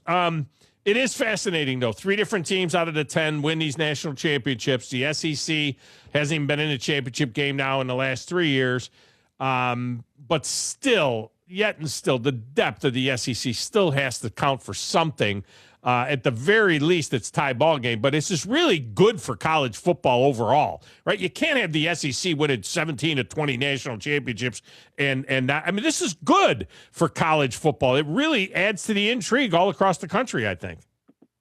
Well, of course it does. And I think, a couple of things have happened that have reflected this shift. And I do believe that in many ways, college football is cyclical. It's cyclical in scheme. I remember when, back in the old days, everybody's running the single wing. Well, guess what the spread offense is? It's the single wing out of the shotgun. Right. I mean, everything just kind of comes back full circle. So as money started getting dispersed and television revenue and contracts started exploding, you combine that with the transfer portal and now name, image, and likeness, you've leveled the playing field. You've opened the door to programs who choose to invest that can now compete in a world where they could never, ever compete before. I mean, obviously, Indiana, as we know, is a tremendous reflection of that. Texas Tech is a tremendous reflection of that. And so what it does is just creates more competitiveness top to bottom within the conferences. And then these teams have to decide, do we want to be in this or not? Mm-hmm. Yeah, and it creates a further divide. Are you okay? Do you still feel it's Power 4? I mean, is it Power 2? Is it Power 4? Do you still feel that the 12 and the ACC? I mean, the ACC had a team in a championship game last year, and but overall, are we looking at a Power 2, and we're just being colloquial when we call it the Power 4? No, I think we're looking at a Power 4, but the question is the top teams in the Big Ten and the SEC are major top-level brands, right? Long-standing blue bloods in the college football, community.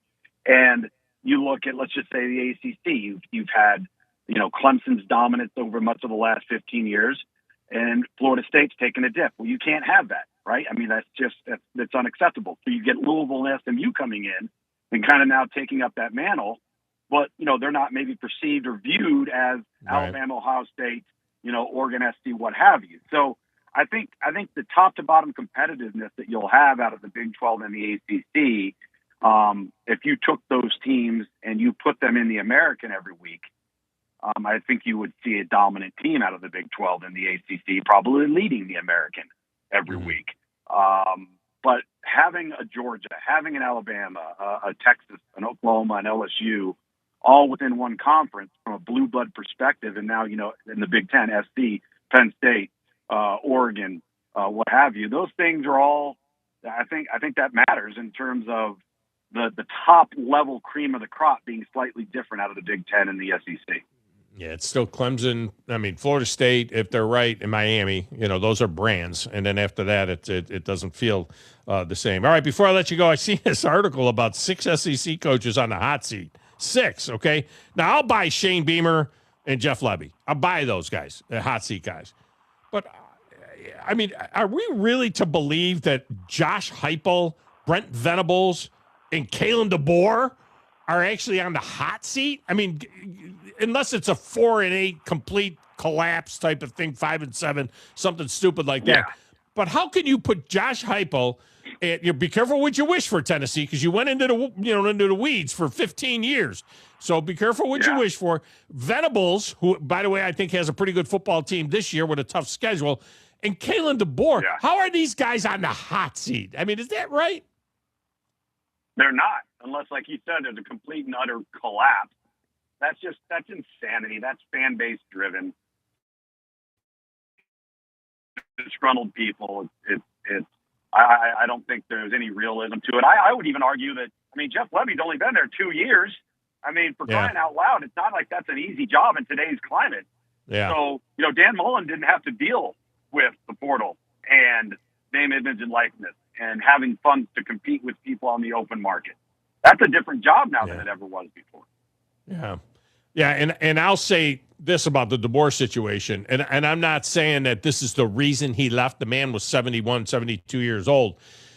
But if Nick Saban were still at Alabama, with this climate of the transfer portal and the NIL and what, Alabama has in terms of funds available, what some of these other places and the Big Ten and so on, I don't think it would be any different, much different. I don't think that there's anything now, would they have gotten blown out by Indiana? Would they have gotten blown out in some of these games that they get blown out and some of those losses are terrible? But I don't think that Nick Saban, if he was there, Alabama would have won another national championship by now. I don't think you could say that. I think he'd be struggling as much as the rest of these guys, including Kirby, in this climate where there's now 25 or 30 teams that maybe can make the playoff, where in the past there was 8. You know what I mean?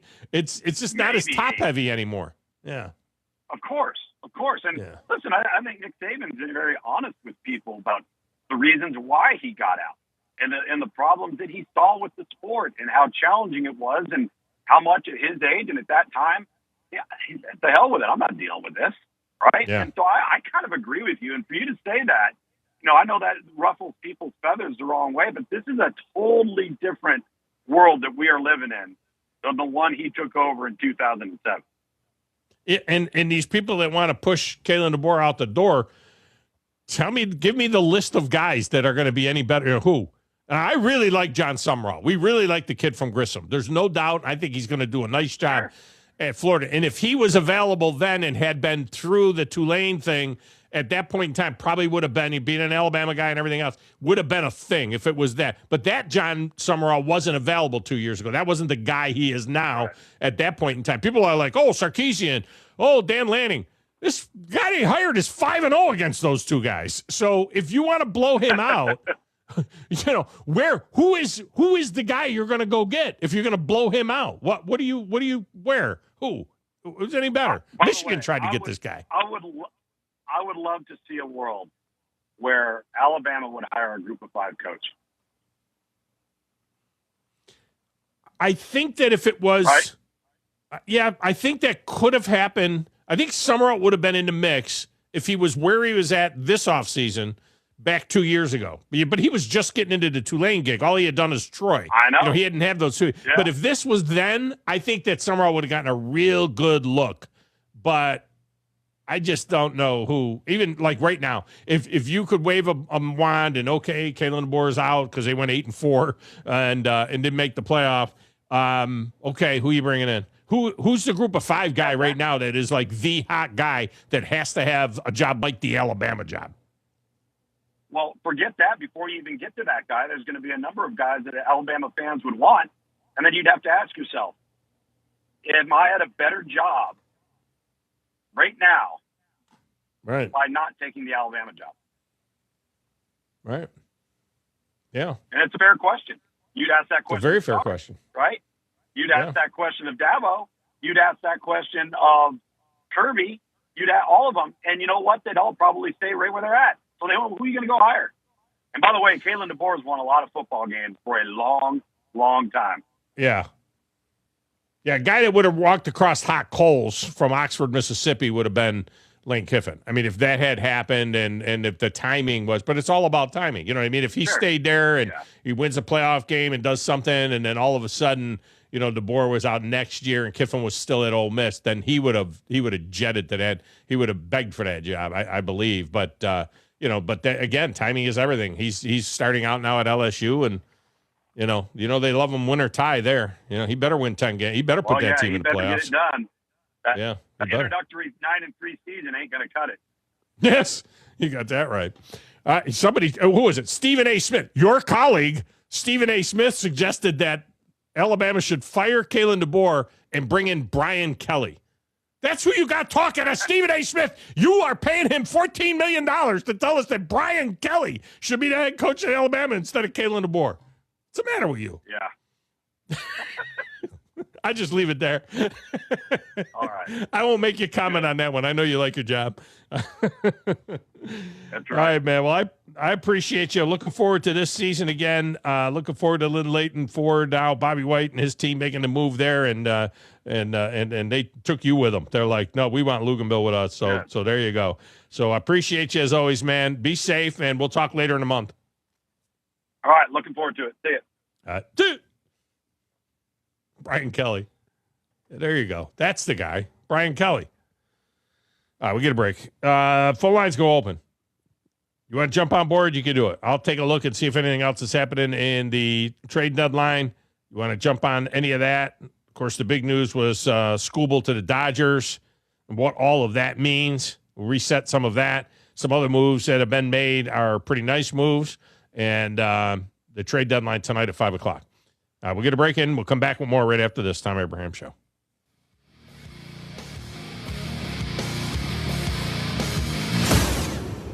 You're listening to the Thom Abraham Show on 97.7 ESPN The Zone.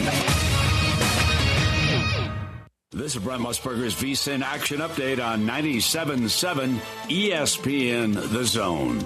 Drivers who switch to Progressive have an annual savings of nearly $750. Progressive.com.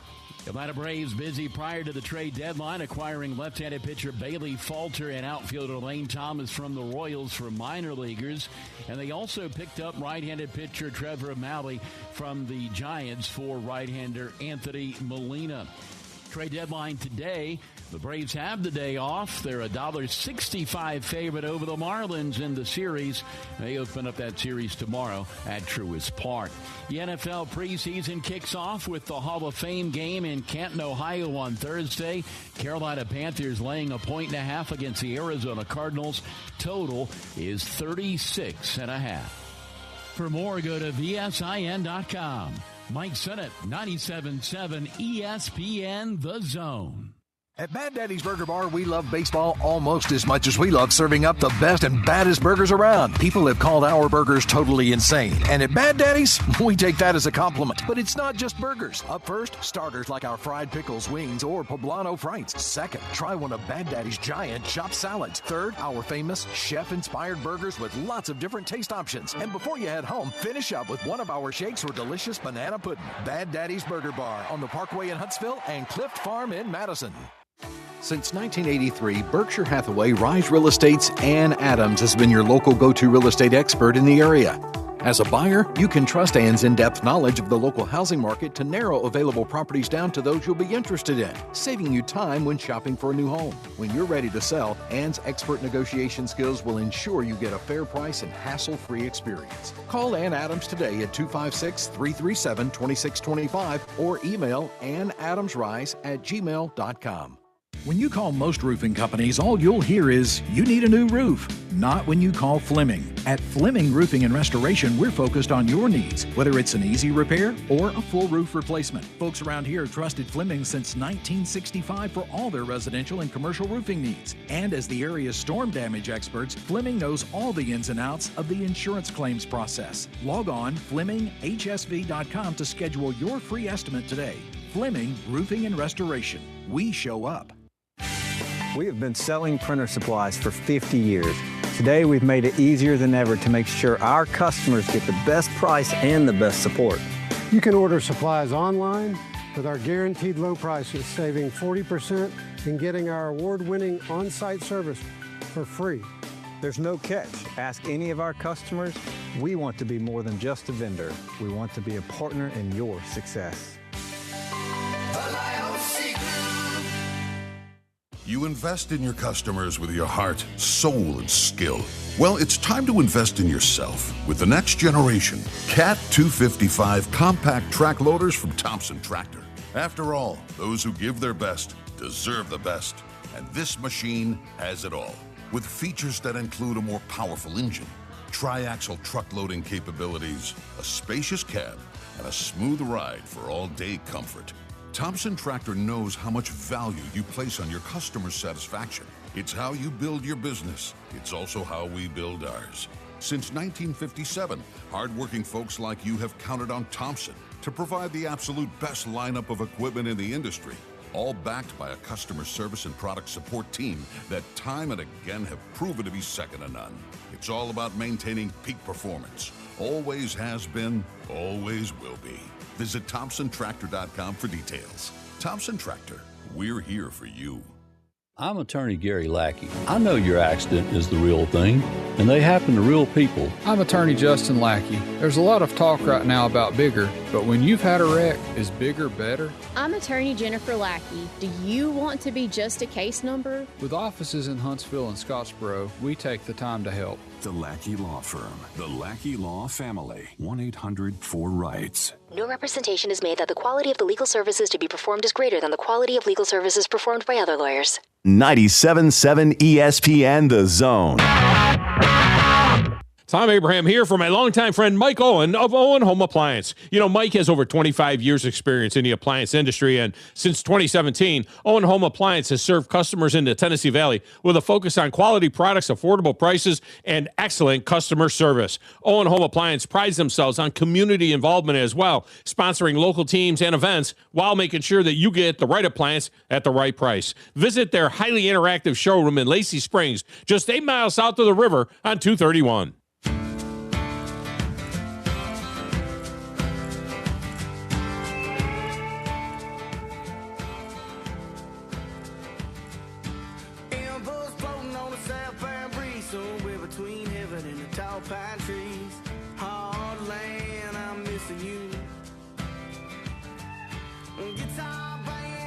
And welcome back to Thom Abraham Show.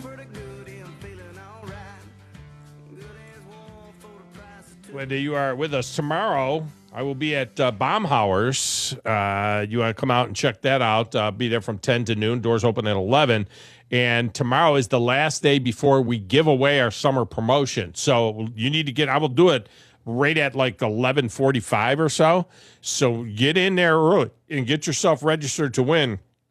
We're talking about an overnight stay at the at the beautiful hotel downtown Mobile there, and then right across the street is the big 35-story bank building with Dolphins Restaurant atop it, and then of course Los Faritos down underneath. So you get dinner at Dolphins, you get the nightcap at Los Faritos, and you get an overnight stay at the hotel as well. So.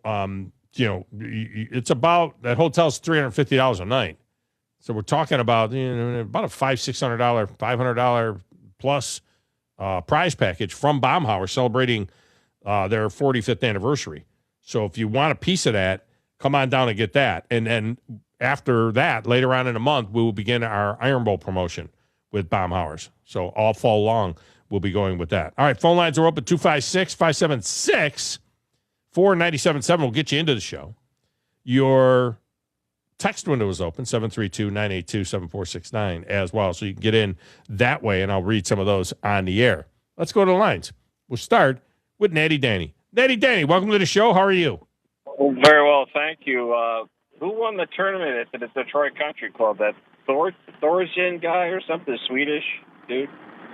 I don't know. I was watching for the Koiven kid, and I ended up watching. I wanted Ricky Fowler to win yesterday, and I didn't. And I know he didn't get it the win. That place is.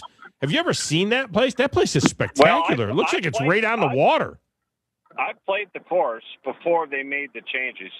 These changes, it's made that course look almost like a stadium course and a little bit of British Open. Do you see some of that rough around the bunker?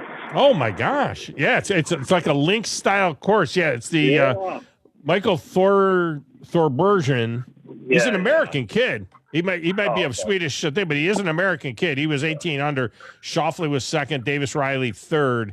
I was hoping for Ricky too. It's sad that they're losing their tournament, but there's a possibility that in 2028. They'll get a tournament back there. It won't be the Rocket Classic. Those people have put $150 million into the PGA Tour, and they're not going to do that anymore. But there's a chance that in 2028, when the tour splits into two pieces, that they will maybe get back into rotation. Well, speaking of money, is it true that my ace pitcher is going to the Dodgers?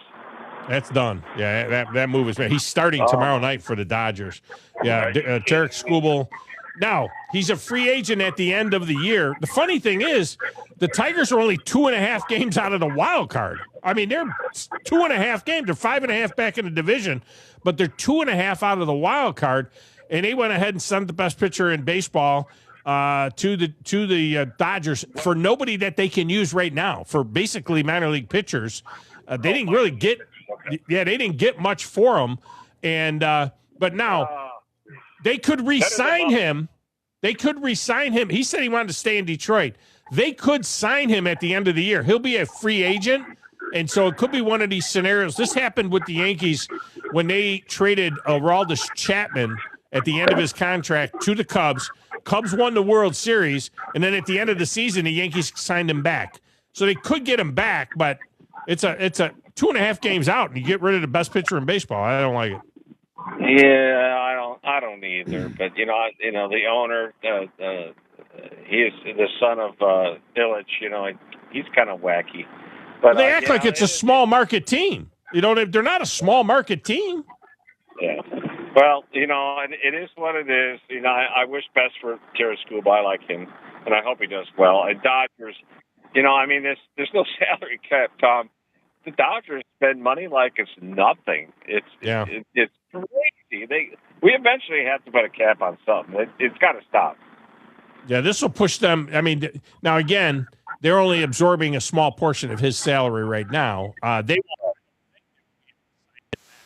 But it's a bad look, and it's not like back in the day. The last dynasty, the last team that won 3 in a row were the Yankees in 98, 99, and 2000.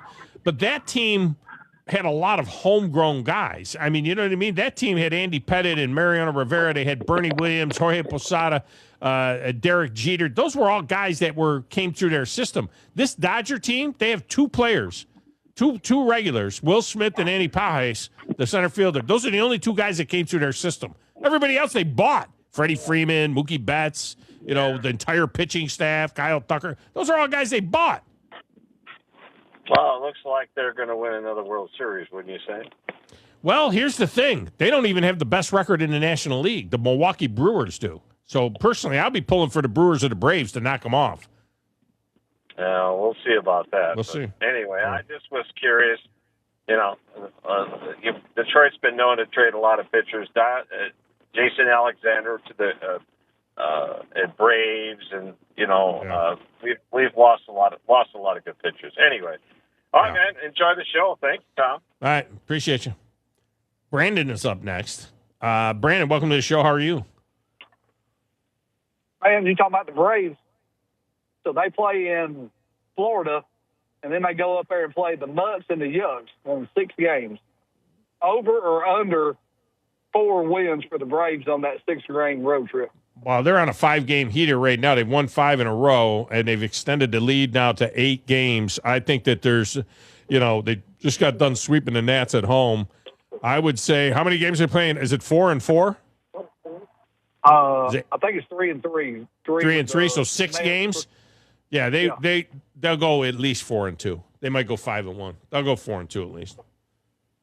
It'd be nice if I see a 6 and 0, but we'll see what happens there. But that's going to be a good series. I think these games right here, if the Braves can go up there and stretch it out, they can really start to pull away with their lead if they went 4 and 2 or 5 and 1.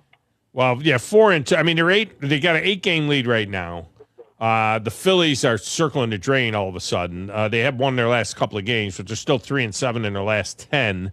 The Marlins have won 3 in a row, so they've kind of straightened out a little bit. So that deal down there in Miami, it'll be interesting to see, what that looks like. But I think the Braves are in pretty good shape right now. I think even treading water, that'd be fine. Even if they went 3 and 3, they'll come back with a 6 or 7 game lead, on the Phillies. I think they're fine.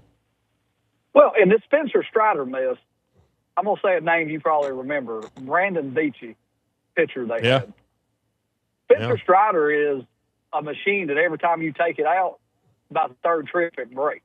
And I'm like, dude, he just seems to be one of those guys that he can pitch for a little while, and then he gets hurt. And I don't know if this is mechanics or what's going on, but at this point, I don't have a hope of him being a starting pitcher anymore. Like, I have a hope of him maybe being like a middle reliever or possibly being a closer. But dang, how many season-ending injuries can you have and still be relied on as a starting pitcher? No, they've gone through this with other guys too. I mean, this has been luckily they've been blessed with so many great pitchers. But, they had this, I can't remember the kid's name now, 2 or 3 years ago. Remember Kyle Wright, the kid from Buckhorn High School, ended up, he ended up on the scrap heap basically, and it didn't pan out. But who was the kid before him that kept having a foot problem? The name jumps out of my head right now. But, it just seems like they've had this issue over and over again. Well, and we're pretty sure that he is not coming back for the postseason at all. I mean, I know I'm not thinking starting pitching, but if even he can contribute in any way, we're thinking he is completely out for the season and couldn't even contribute in October, correct? Yeah. I mean, there's an outside chance you could see him back there. Well, I appreciate the Braves making some moves and trying to do some stuff. And I talked to Drew and them this morning, and I said, I don't understand. I mean, at this point, I think they said the Dodgers have deferred $1 billion in payments. This is asinine that they can allow. The Major League Baseball allows that to go on. I don't know how in the world they do that. I mean, at some point, like Drew said this morning, there's going to be a big change at the end of the season, and I think there's going to be a work stoppage. And I wanted to ask you, so Alabama, North Alabama was playing Jacksonville State at Toyota Field for a few years, for a couple years back, correct? Is that correct? Did I remember that right? Yes. They did play a couple of those games. Yeah. Okay, so they haven't played that series right now because North Alabama's got their new stadium up and running. So I think that series needs to come back. I think that's really good. I think that them playing Jack State would be great. And North Dakota State is opening the season at Jack State. And I think that's an underrated football game. Yeah, it is. The North Dakota State thing in FBS is going to be fascinating because they come out of FCS with that incredible record. At one point, they had won 9 of 11 national championships.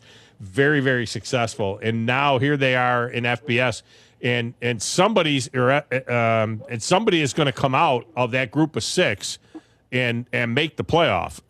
And I'll tell you what, it wouldn't be a bad, if you want to throw a little jingle jangle on North Dakota State being the team that qualifies through the group of 6, it might not be a terrible pick. I might would put 100 on that just for entertainment purposes to see what happens. And Alabama plays nobody that weekend. I'm halfway interested in going to that game. I'm kind of sitting here wondering if I should go. I'm trying to get LSU Lynch to go with me. I know he's still recovering from his 250 beers for 250 years, but I would love for him to drive on down and go to that game with me. And your show's on during the perfect time. When are we going to see you over at Whitesburg and Airport over there at Lawler's Barbecue doing a midday, handing out some potatoes? What's the name of the place? Lawler's? Barbecue. Oh, Lawler's. Yeah, I love Lawler's. Yeah. I didn't hear what you said there. Yeah, Lawler's. Yeah, that would make a lot of sense. I get out to Lawler's, man.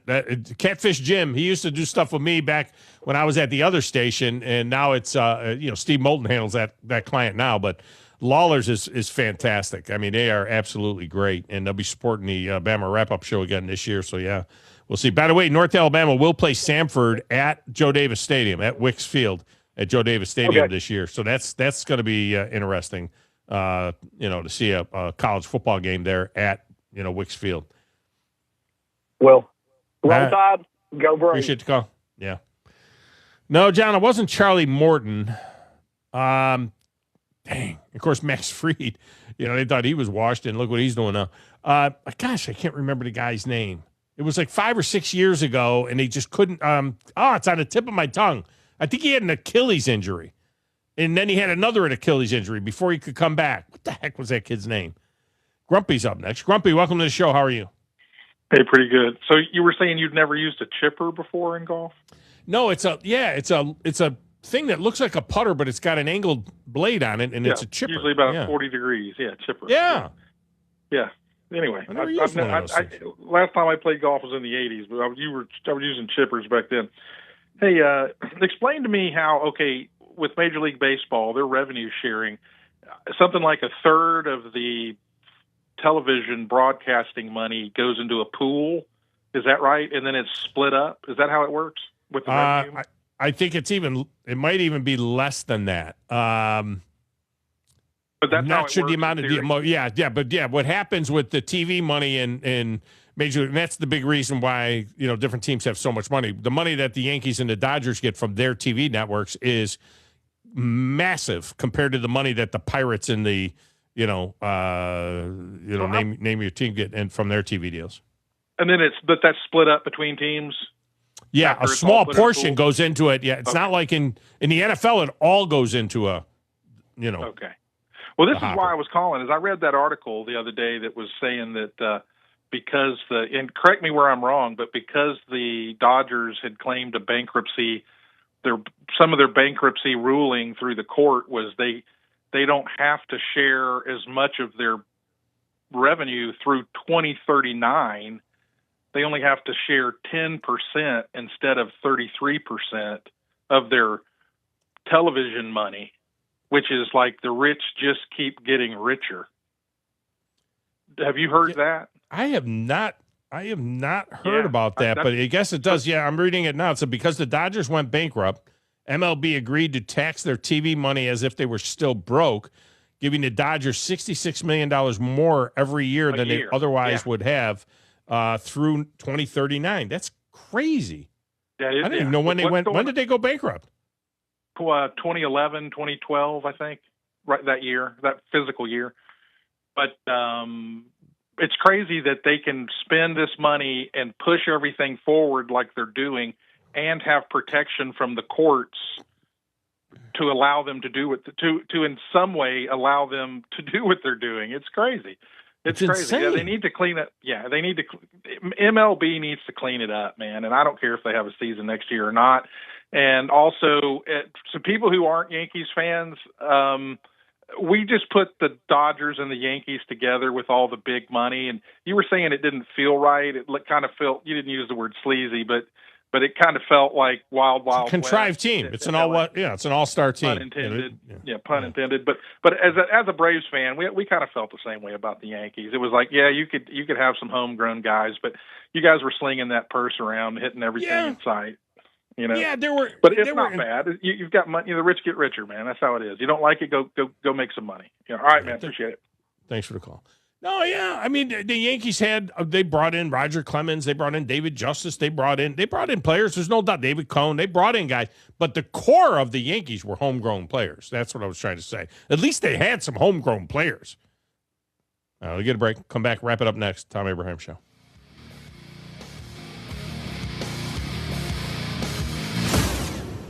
You're listening to the Thom Abraham Show on 97.7 ESPN The Zone. By now, you know about Eagle Masonry and Insulation, and maybe you know that Eagle also does landscaping and dirt work. But how about after paint work? Shower doors, shelving, and mirrors, all taken care of by Eagle, the same Eagle that takes care of all your masonry, insulation, and landscaping needs. Eagle brings the same level of expertise to all these disciplines, and they're ready to provide you with a free quote. The website is the same, insulatewitheagle.com, as is the phone number, 256-755-1556. Give them a call and see what Eagle can do for you. Eagle saves you time. Eagle saves you money. You invest in your customers with your heart, soul, and skill. Well, it's time to invest in yourself with the next generation Cat 255 compact track loaders from Thompson Tractor. After all, those who give their best deserve the best. And this machine has it all. With features that include a more powerful engine, tri-axle truck loading capabilities, a spacious cab, and a smooth ride for all-day comfort. Thompson Tractor knows how much value you place on your customer satisfaction. It's how you build your business. It's also how we build ours. Since 1957, hardworking folks like you have counted on Thompson to provide the absolute best lineup of equipment in the industry, all backed by a customer service and product support team that time and again have proven to be second to none. It's all about maintaining peak performance. Always has been, always will be. Visit ThompsonTractor.com for details. Thompson Tractor, we're here for you. Specializing in simple and affordable rentals, McCurry Van and Car Rental can make sure you have just the right vehicle for your next family vacation, weekend getaway, or if you just need transportation while your vehicle is being repaired. McCurry carries Ford Transit vans and Mercedes Sprinter vans, trucks and work vans, and more. And they offer discounted rental rates for long-term rentals. Now with 4 locations: Athens, Muscle Shoals, Coleman, and Huntsville. Log on McCurryRentals.com to make your reservation now. That's McCurryRentals.com.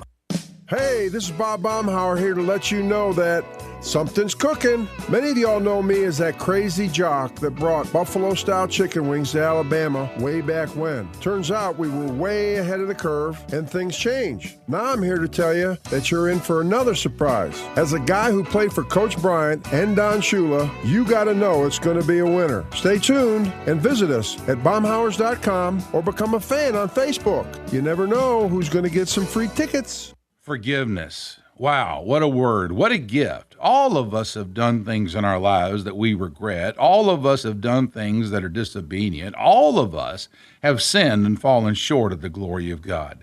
Thank God for his forgiveness. Thank God that he separates our sins as far as the east is from the west and remembers them no more. Hey, I'm John Dees, pastor of Cross Point Church, smack dab across the street from the YMCA in Madison. Check us out at cpcfamily.org. At Bad Daddy's Burger Bar, we love baseball almost as much as we love serving up the best and baddest burgers around. People have called our burgers totally insane. And at Bad Daddy's, we take that as a compliment. But it's not just burgers. Up first, starters like our fried pickles, wings, or poblano frites. Second, try one of Bad Daddy's giant chopped salads. Third, our famous chef-inspired burgers with lots of different taste options. And before you head home, finish up with one of our shakes or delicious banana pudding. Bad Daddy's Burger Bar on the Parkway in Huntsville and Clift Farm in Madison. Your Fox 54 weather. I'm Chief Meteorologist Jordan Dressman. A partly sunny sky this afternoon. Temperatures only climbing into the mid-80s, which is well below where we should be when you consider the fact that it is early August. A couple of passing showers are going to be possible through the heart of the afternoon, but I do think the vast majority of us are going to be dry. We drop into the mid-60s as we head into the overnight. Much the same for your Tuesday. Your Fox 54 weather. Only on 97.7 ESPN The Zone. 97.7 ESPN The Zone. This segment of the show is brought to you by Lynn Layton Ford. That's right. My good friend Bobby White is now at Lynn Layton, and I'm right there with him. And you know what you'll never find at Lynn Layton Ford? Some mysterious dock fee that can be like $600, $700, or $800. The price you saw advertised is the price you'll pay. That's the Lynn Layton way. You see, transparency is important in buying these days, and that's what you get at Lynn Layton Ford in Decatur. I made the move, and so should you, to Lynn Layton Ford.